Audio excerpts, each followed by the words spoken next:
BJP में जो जितना बड़ा चाटुकार उसके उतना बड़ा प्रमोशन। एक रामदेव रहा है, बाबा रामदेव। रामदेव ने देश की जनता का बेवकूफ बनाया।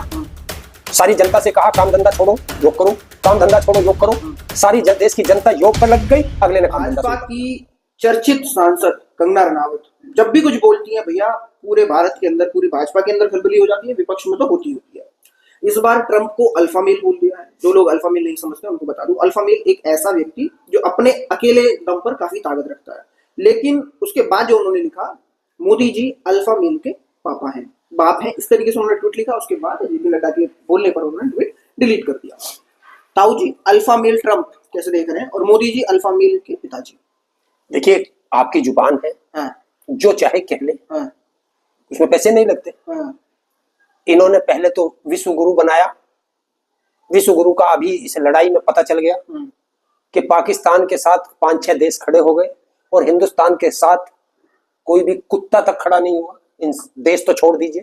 तो ये पता चल गया कि इन्होंने 10 साल में, 11 साल में क्या अपनी विदेश नीति रखी है। पाकिस्तान के साथ भी कहा हुआ, पाकिस्तान के साथ तुर्की आया, चीन आया, कजाकिस्तान आया, कई ऐसे देश आए जो 6-7 देश गिना रहे थे, मैं देख रहा था। तो ये आए। भारत ने किस बात, मीडिया से तो नहीं देखा? नहीं, मैं गोदी मीडिया की बात, क्योंकि ऑफिशियल कुछ ऐसा नहीं, बनाया है। ऑफिशियल टर्की ने तो अपने जहाज दिए, ये ऑफिशियल था।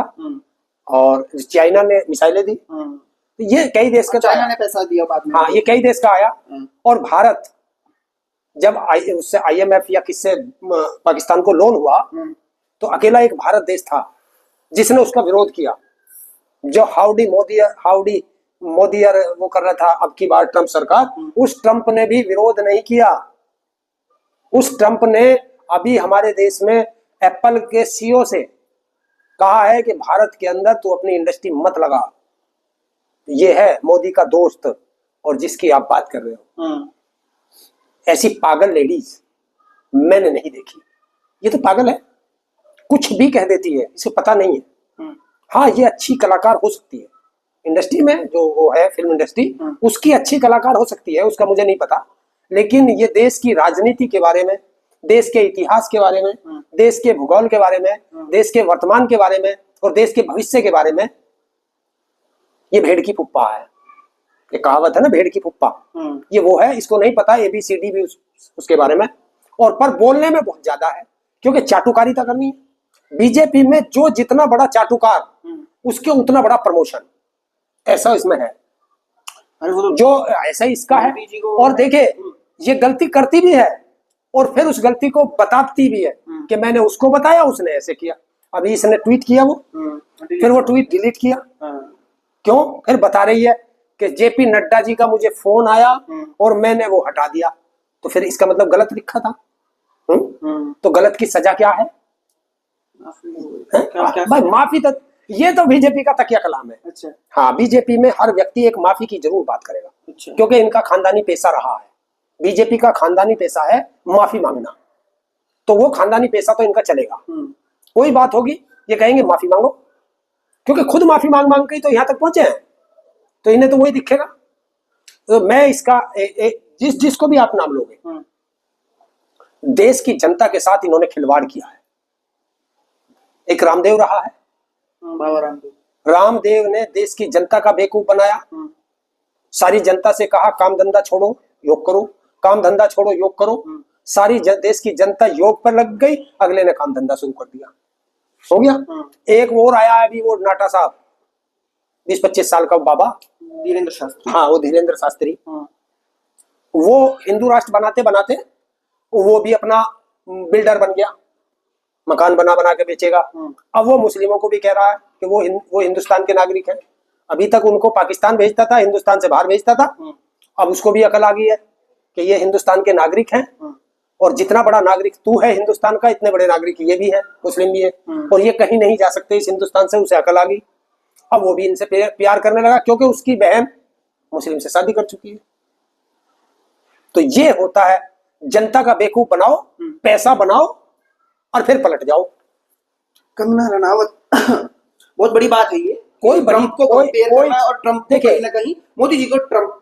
अभी मैं आपको किसी से कंपेयर कर दूं, ये तो मेरे अंदर भी बुद्धि होनी चाहिए कि आप उस कंपेयर के काबिल हैं या नहीं है। है? और दो मूर्खों को एक जगह एक काबिल बनाओगे तुम, तो यही हाल होगा। वो भी पागल है और ये भी पागल है, मेंटल है दोनों, ना वो किसी की सुनता ना ये किसी की सुनता।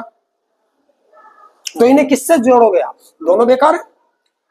देश के लिए वो अमेरिका के लिए दुखदाई है, ये भारत के लिए दुखदाई। बहुत समय बाद कुछ बोली है, मुझे लग रहा है साल भर हो गया, 6 महीने तो हो गए कुछ बोले हुए हैं ना। देखिए पीछे बोलने पे बैन लगा दिया था इसके, हाँ। जब ये बार बार बोल रही थी, कंट्रोवर्सी पैदा करी थी किसानों पर, तो इसको एक चांटा भी पड़ा था। तो ये थोड़ी अकल इसकी ठिकाने आ गई थी। तो अमेरिका अब ये हिंदुस्तान पे नहीं बोलेगी, अब ये विदेशों पे बोलेगी, क्योंकि वहां से कोई चांटा मारने वाला नहीं आएगा। तो ये इस तरह की, देखिए जब मुझे नहीं पता किसी चीज के बारे में, मेरे से बहुत पत्रकार किसी ऐसे मुद्दे पर भी सवाल करते हैं जिसकी मुझे जानकारी नहीं है, मैं उनसे साफ मना कर देता हूं, इस मुद्दे पर मुझे जानकारी नहीं है, मैं गलत क्यों बोलूं? कोई जरूरी है गलत बोलना? जितनी जानकारी है उतना बोलो, कम से कम देश के लिए ये गलत तो ना हो जिस तरीके से अभी इन मंत्रियों ने बोला, और उससे पाकिस्तान फायदा उठा रहा है। तो उससे क्या फायदा? अपनी सेना को बदनाम करो, दूसरों को फायदा दो, देश को बदनाम करो, दूसरों को फायदा दो। तो तुम देश के लिए तो गद्दार हो, तुम तो देशद्रोही हो। इन लोगों पर तो देशद्रोही का मुकदमा चल करके इनको जेल में डालना चाहिए, और इन पे आजीवन प्रतिबंध लगना चाहिए, जो इस तरह सेना की या देश की बर्बादी समझदार नहीं लगती आपको? देखिए जब आप जो हो ना, सिर्फ अपनी राजनीति चमकाने के लिए, अपनी कुर्सी बचाने के लिए गलत लोगों को टिकट दे करके और तुम जो हो संसद में बुलाओगे, तो वहां ऐसा ही होगा। अगर देश की जनता सही व्यक्ति को चुने और ये राजनीतिक पार्टियां सही व्यक्ति को टिकट दें, अगर आज आप संसद में जितने सांसद बैठे हैं, लोकसभा में 543 हैं और राज्यसभा में 250 हैं लगभग, अगर आप इनके ऊपर लगे हुए केस फाइनल करा दें, तो ना संसद बचेगी, ना लोकसभा बचेगी, ना राज्यसभा बचेगी। मतलब सब पे केस तो कुछ ना कुछ तो हो ही जाते हैं। देखो सारे क्रिमिनल थोड़े ना होते हैं, कुछ आंदोलन वाले होते हैं, कुछ विरोध वाले होते हैं। वो तो 235 या 40 सांसद वो हैं जिन पे बड़े धाराओं में मुकदमे हैं, जिसमें बलात्कार के भी हैं, जिसमें हत्या के भी हैं, जिसमें लूट के भी हैं। तो ये तो राजनीतिक नहीं होते। राजनीतिक